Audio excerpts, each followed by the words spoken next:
Today we're getting into the latest Tesla news, including Tesla's new downgraded car, the new Model Y already widely available, Tesla re-enabling some essential software features and more, so let's get into it. And a special thanks to Kinsta for sponsoring this video. First up today, a few updates for power when it comes to Tesla vehicles. Now, Tesla introduced a new feature called Power Share with the Cybertruck, and this is something that some other electric cars already offer, but it's essentially the option to send power back from the battery to something like your house. It's a really great feature to have, and I think will become a standard feature in the future, because you have a giant battery pack sitting there, and if you lose power to your house, you can just simply reverse the process, and then once power is restored, charge your car once again. This is enabled with some specific hardware that has to be installed into your home, along with Tesla's universal wall connector. But they also launched somewhat quietly with the Cybertruck the third generation version of their mobile connector. This has been included with every Cybertruck, but most people didn't know there were actually big differences with it. Most people thought this was only updated to match the aesthetics of the Cybertruck, but the third generation of this connector is now available in the Tesla shop, and the old one has been discontinued. As a result, the price actually went up $25 to $300, but this mobile connector now looks a little bit like a mini wall connector. It offers the same shape with a green LED running from the top to bottom, but otherwise the packaging is basically the same. The most interesting thing here, though, is Tesla's website says, when used with a vehicle equipped with PowerShare, mobile connector can be paired with the PowerShare outlet adapter to power electronic devices. So it seems this is a capability we actually haven't seen Tesla really deliver yet. You of course need that full wall connector to power your entire home, but the mobile connector is intended for individual devices, providing up to 10 kilowatts of power, which is sufficient for tools, devices, and most 110-volt appliances. It's cool to see them expanding this capability for the Cybertruck, but then they also mentioned PowerShare is currently only available with the Cybertruck, and many people are reading into that word currently to think that maybe Tesla is going to offer this on other cars soon. I think into the long future, it makes sense that every single electric vehicle would have this capability, but it's just a matter of time for Tesla and when they actually want to launch this at scale. For things like the Model Y, upgrading that car is a pretty big deal when they need to upgrade its entire infrastructure, and it seems like PowerShare would probably require that from Tesla. In the meantime, though, this does give us a little hope that this could be coming to other cars, and then it shows us that features are still yet to come for the Cybertruck. Powering devices from your car without having to run it is one of the great parts about an electric car, but Tesla has actually been a little bit limited as far as the capacity that they've released here. Of course, PowerShare is only available on the Cybertruck, but even their 12-volt sockets on their other cars recently were disabled to a degree. A few months ago, Tesla disabled 12-volt sockets and USB ports when the vehicle was unoccupied, which definitely affected certain accessories that people were used to, like vehicle fridges, which rely on continuous power. I had used those in the past in my Tesla, meaning that I just had it plugged in for hours into my car while it was waiting in the hot sun, and it was keeping everything cool and only using a small amount of power from the car. However, seemingly as part of an efficiency upgrade to improve the Sentry mode system and how much it drains battery there, Tesla disabled this entirely, meaning that the only way to keep powering these accessories was to go into camp mode, which leaves your car unlocked. This has definitely been frustrating for a lot of customers who had these accessories and suddenly saw them not be able to be used anymore. And it came as part of a software update. So it was one of those examples where software updates can bring a lot of great features to Tesla vehicles, but at the same time they can suddenly take them away and actually make products you had invested in entirely useless. Well, people had held out hope that Tesla would change this because on the Cybertruck, it has many different outlets, and there's specifically a switch on the screen to turn these on and keep them powered for up to 12 hours or longer. And now it looks like Tesla is going to be adding this feature to their other vehicles. This is called accessory power, and quote, turning on this new option will enable power across the entire vehicle, including the 12-volt socket, 12-volt Max 16A rear plug if equipped, and the vehicle's USB ports. This will let users charge devices or use vehicle accessories even when they're not in the vehicle. This is actually an improvement over what Tesla previously had, because previously these outlets would just stay on and drain a little bit of power, but now you have the option to keep them on or off for a long period of time. This is now located in Controls, Charging, Keep Accessory Power On. And this is an option that is only available when the vehicle's battery is over 20%. They do the same thing with Sentry mode as to not drain your battery completely. For this feature, Tesla does specifically warn that it does drain your battery a little bit to keep this on, so only really turn it on when you need it. And it seems like it's pretty easy to do that. As far as when this will come out, it looks like it was supposed to come out in the 2025.8 update, But we haven't seen it yet, so many are expecting it in a very soon future update, and maybe something like their spring update. Overall, this is a really great thing to see Tesla change, and I think this particularly came as a result of customer feedback and people talking about this on social media. It's not just complaining, it's people legitimately saying, hey, I had this feature and it was great, and now I don't because of a software update. Can we have a better version of this? And this is definitely the better version of that. It allows people to save energy, and probably the vast majority of Tesla owners will keep this feature off and get the most efficiency out of their battery by not running these outlets all the time when they're away from the car. However, for those owners that need it, now there's a switch to turn it on, and it makes the most sense. This is definitely an encouraging update from Tesla, and I'm excited to see this released soon. I'll keep you posted on when it actually comes to customer vehicles. Next up today, the Cybertruck has been around for over a year at this point, and when it initially launched, it was incredibly popular. In fact, Tesla actually made it so that you couldn't resell your Cybertruck within a year of its purchase because they wanted to prevent scalping. But still it happened, and we saw some crazy prices for Foundation Series Cybertrucks. Now, a little over a year later, the Cybertruck is in the complete opposite scenario. Tesla has all sorts of incentives for inventory Foundation Series Cybertrucks, and they've also tried certain discounts for the all-wheel drive Cybertruck as it is, starting at $80,000. So far, that has been the cheapest Cybertruck available, although technically when you subtract the tax credit if you're eligible, you can get it lower, and then they have offered a referral credit at certain times. But we've been waiting for this rear-wheel drive standard range Cybertruck for a while now, and that was going to be exciting because it was going to start at about $61,000, $60,990 before the tax credit. Now that's the updated pricing that Tesla announced at the actual Cybertruck launch event where they shipped first Cybertrucks, but that was already a massive increase from the originally announced low price of $39,900 for the Cybertruck. Of course, that's a big disappointment, but we went through a lot of things with inflation. The Cybertruck got a bunch of different features than we originally expected, and more, but ultimately people have been a bit disappointed about this pricing, and now a lot of people will be even more disappointed to see what Tesla just launched, the rear-wheel drive Cybertruck. Tesla has officially announced this truck in the United States, and it's starting at $69,900. First is the good news. This is not a standard range Cybertruck. This is a rear-wheel drive Cybertruck, but they're keeping the same exact battery pack. So it gets 350 miles of range, or if you add their soft tonneau cover, it adds 12 miles, getting it up to 362 miles of range. That is a really great range and a big improvement over 250 miles. I think a lot of people looked at that 250 mile number in the Cybertruck and kind of felt it was a little too low for a truck, especially at this price. So I think this overall is the better option for Tesla to go for the higher range. But of course, it came with a big price increase. In any case, Tesla announced this on their website, saying Cybertruck long range now available, $62,490, including federal tax credit, 362 miles of range estimated with soft tonneau, 6x4 bed, 7,500 pound towing capacity. So instead of coming in at $61,000, this is coming at $62,490 with the federal tax credit. So you need that tax credit to get to a price that's already increased from what they originally had talked about, or actually not originally, what they talked about at the updated, expanded, increased pricing. The other spec to note for this truck is a 6.2 second 0 to 60. And when we go through the configurator, this is where we can start to see that Tesla has left a lot of features off of the rear-wheel drive Cybertruck in order to lower its price. Now, it's only $10,000 cheaper than the all-wheel drive version, but there are a lot of differences here. For instance, under Cybertruck features on their website, they say lockable storage up to 120 cubic feet of total lockable storage with Cyberbeast and all-wheel drive. That's because this lockable storage is not included in the standard long-range version. The adaptive suspension is another thing that they mention, with up to 12 inches of travel, and that is another thing that is now exclusive to the higher trims. One thing you'll also notice is a slightly lower payload capacity. With the Cyber wheels, it's specifically 2,006 pounds. And then, of course, this only has mechanical rear locking differentials because there's only a single motor in the rear. Next up today, as an online business owner, I have to constantly teach myself new skills to keep up. A huge part of that is running a website, which takes ongoing management. If you have ever felt overwhelmed trying to manage web hosting on top of running your business, today's sponsor, Kinsta, can help.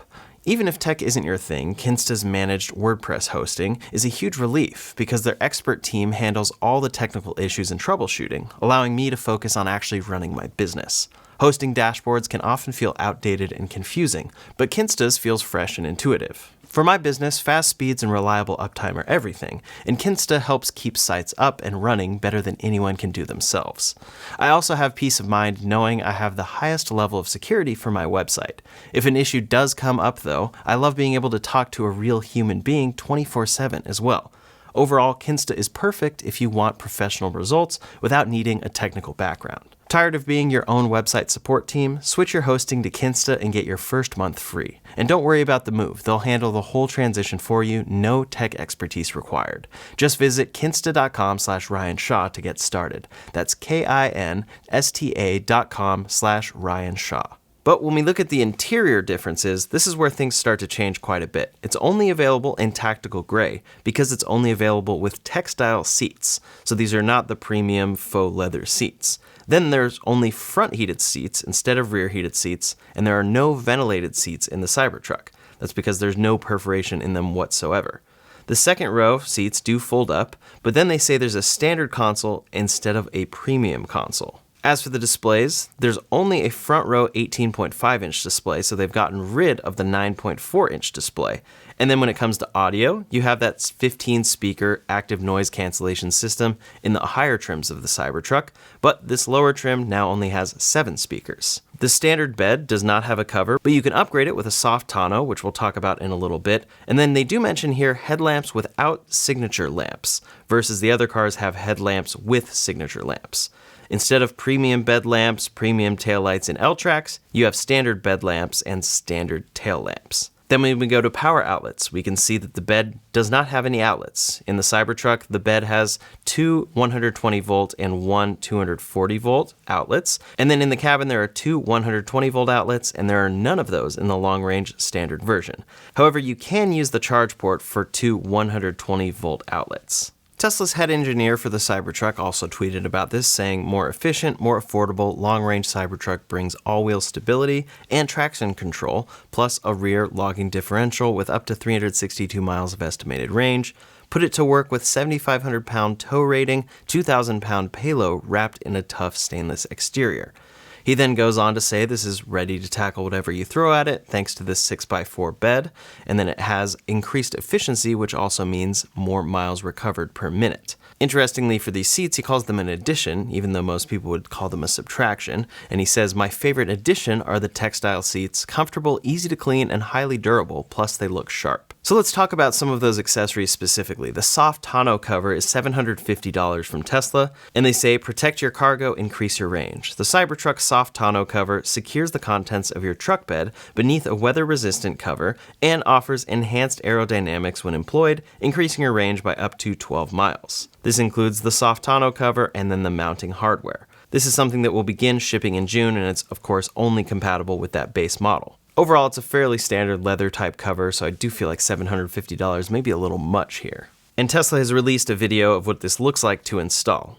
Definitely nowhere near as cool as that powered tonneau cover, but that's of course what you get when you're going for a cheaper option. Then, as I was mentioning for the outlets, you can use the charge port for 2 outlets, and that's where Tesla's PowerShare outlet adapter comes into play. This says PowerShare outlet adapter allows you to power electronic devices using mobile connector and your PowerShare equipped vehicle's battery. To use this adapter, plug mobile connector's handle into your PowerShare equipped vehicle's charge port and connect the adapter to the other end of your mobile connector. You can then use this adapter to plug in any compatible electronic device you want to power. So this seems to be a little bit of a workaround. At least you're able to get some power out of the bidirectional charging that the charge port enables.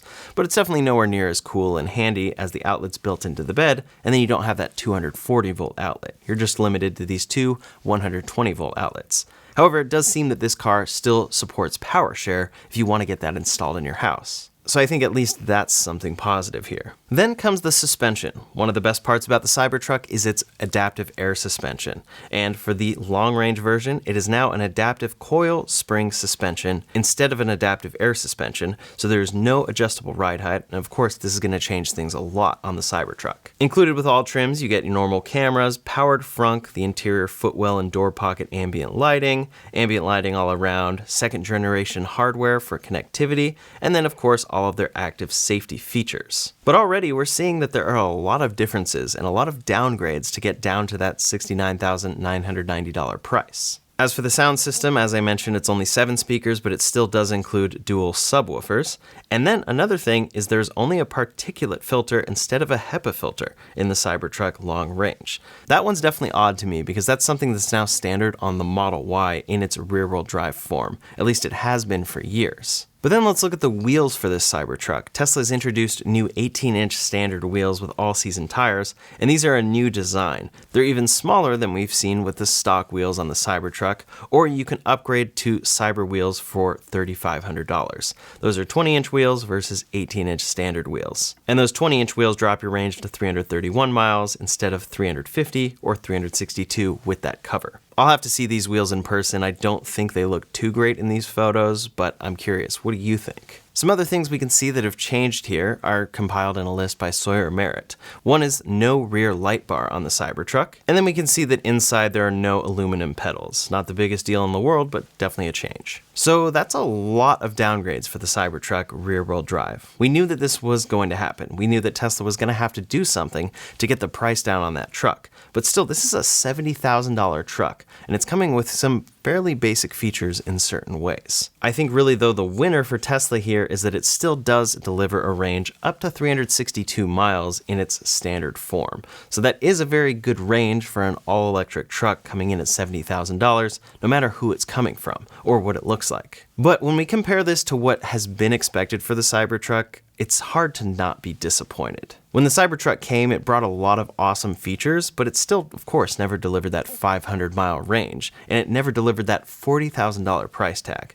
Here we've gotten the base model of the Cybertruck, and it's $30,000 more expensive than Tesla originally said the base model would be.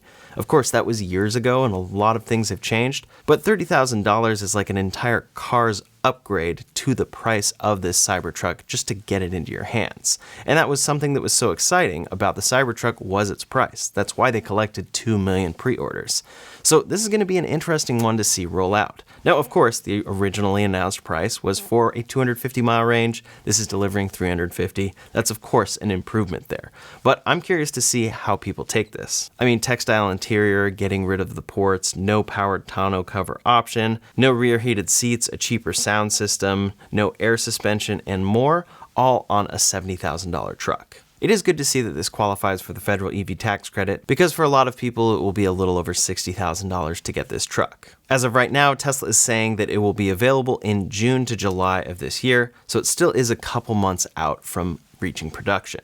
But again, I'm very curious to see how this does. If you're someone who doesn't qualify for the federal EV tax credit, it may very well be worth a $10,000 upgrade for the vast number of things that are included with the all-wheel drive version of the Cybertruck. And then especially with a lot of them entering the used market now, it seems like you're probably going to be able to get a used all-wheel drive Cybertruck with tons of upgrades for around the price or just a little bit more than the rear-wheel drive version, of course without a tax credit. So it's definitely fair to say that Tesla made the Cybertruck a lot worse. Of course, they needed to drive down its price, and they have not made the other versions of the Cybertruck worse in the process. But this is a big change, and I think overall a big disappointment to see that it's not coming in at $61,000. For a long time, I've been talking about demand for the Cybertruck and how we're waiting to see that $61,000 rear-wheel drive version come to be. And now they've changed plans once again and instead offered a long-range version. That could be great, but we're still at $70,000 as a base price. And this is entering into a market that already seems to be struggling a bit right now. When you look at Q1 in the US for electric trucks, the Ford F-150 Lightning sold the most at 7,187, the Cybertruck was next at 6,406, and then you have the Hummer EV, the Chevy Silverado, Rivian R1T, and GMC Sierra EV. So I'm glad to see we finally have a base model of the Cybertruck. It's definitely long overdue, but I think it's very disappointing to see this price increase. But what are your thoughts? Leave a comment below to let me know. Is this a good move by Tesla, or is it a little bit disappointing? For me, I think it's a little bit of a preview of what we probably will see later this year with cheaper trims of the Model 3 and Y. We're going to get downgrades like this, removing a rear light bar, removing heated seats, downgrading the stereo, stuff that they've already done to a degree in rear-wheel drive trims. This is just a more extreme example of it. Next up today, when I talk about Tesla pricing, I usually include a referral discount within that pricing, but that's another thing that Tesla has now changed. And it's an interesting move because usually they have their referral program in place with discounts when they need to sell more cars. And it seems like they need to sell more cars right now, but they're actually valuing self-driving instead. Tesla has now changed their referral program so that when you buy a Tesla with a referral link, you receive 3 months of full self-driving supervised. Previously, using a referral link would get you $1,000 off of a Cybertruck Model S or X, or $500 off of a Model 3 and Y. And then the person referring would get $500 in Tesla credits, and at other times this was up to $1,000. Now this is changed for the person referring to just be $250 of Tesla credits, and then it gives you 3 months of full self-driving if you're buying a car with it.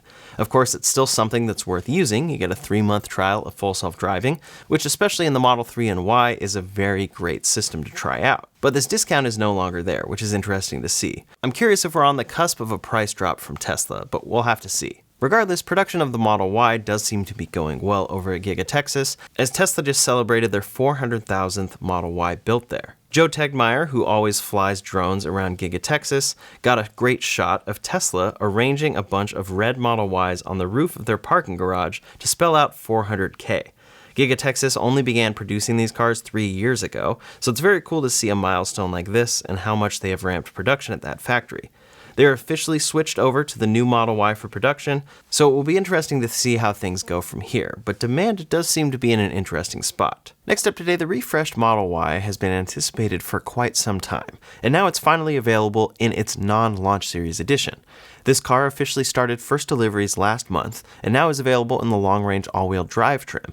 But it's not only available, it's actually readily available. Many people are starting to notice that there is a lot of inventory already readily available for the new Model Y.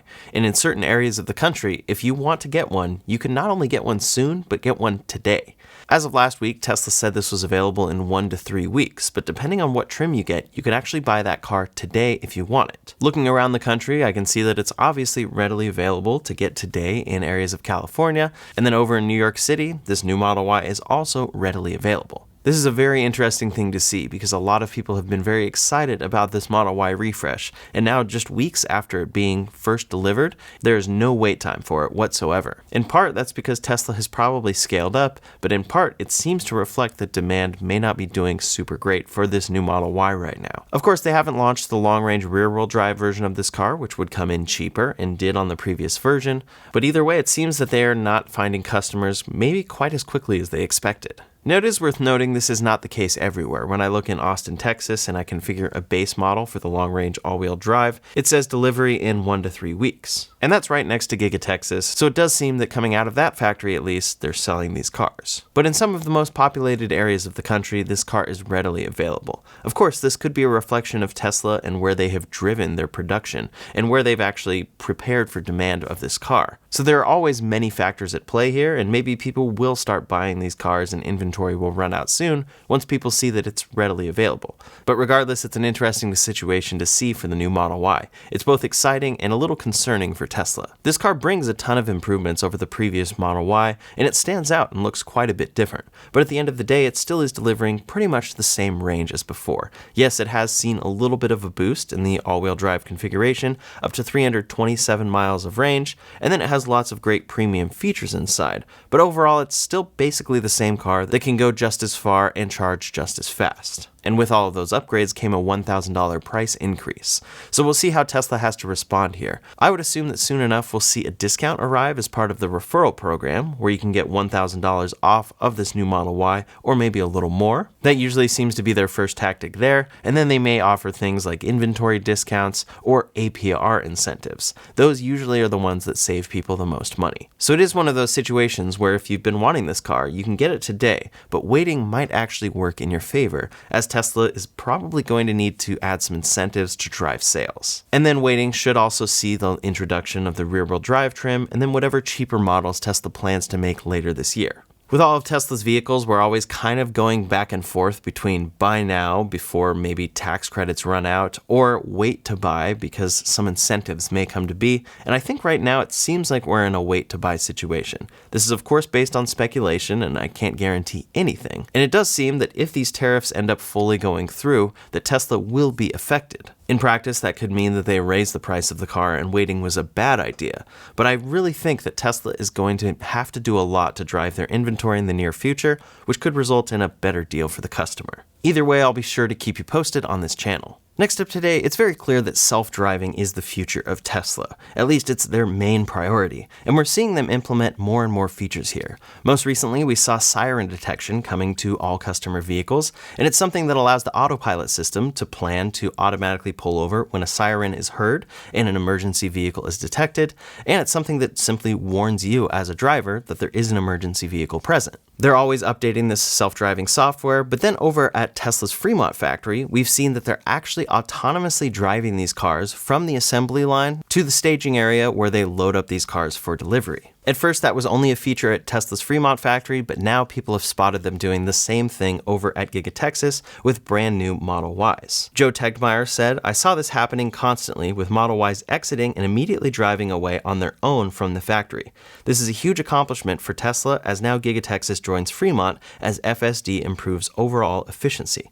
This is something that is very efficient for Tesla because no employee has to come in to every single car and drive it to the other side of the lot. And it saves them a lot of time and resources. And then also, as a customer, there's no one that had to step in your car at that point. It's one less chance for something to happen to the car before it gets delivered to the customer. Now, of course, if it were to crash on full self-driving, that would be something happening to the car, but it seems that Tesla is very confident in this system. And I think it's a pretty great test of the full self-driving capability. Even though it's definitely following a route and it's pre-mapped for sure, and only doing the same thing every time, it's something where it is having to think about which spot to take in the loading dock. So if it were to mess up, that would be Tesla wasting a brand new vehicle. Brad Sloan also posted a video of this, and it's very cool to see the Model Y driving entirely on its own.